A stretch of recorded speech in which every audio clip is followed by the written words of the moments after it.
Magandang araw sa inyong lahat dyan. Ngayon ay magluluto tayo ng simpleng ulam ng pakbet ng Ilocano. Simpleng-simple lang naman yan.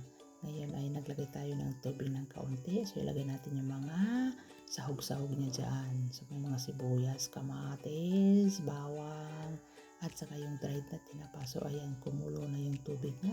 Ilalagay na natin yung ating bagoong. Yan ay bagoong ng Pangasinan. Yan. So, pag nilagyan mo na ng bagoong, huwag nang lalagyan ng ng asin kasi maalat na yung bagoong eh. So, ayan, tatanggalin natin yung mga bula-bula niyan. Ayan. Para, kasi mapait yan eh. Kung ayaw nyo lang may mantika, ay iwas mantika muna tayo. So, ganyan ang pagluto ng pinakbet. So, ilalagay natin yung bunga ng malunggay yan.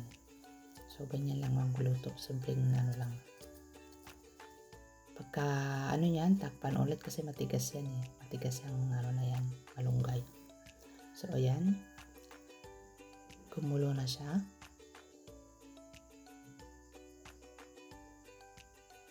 Pakukulan lang natin. Ilagay na natin yung mga dyan.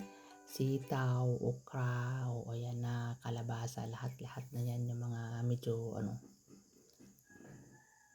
yan. Takpan natin ulit yan. So, ganyan lang.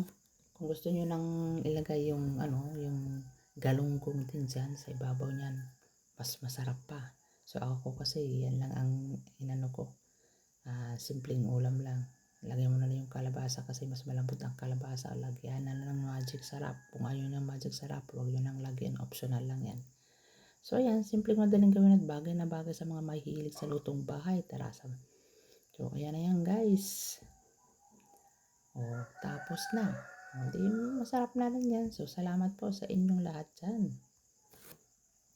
Sa panonood nyo. Luto na at kainan na tayo. Ayan. Thank you very much for your watching. And bye-bye.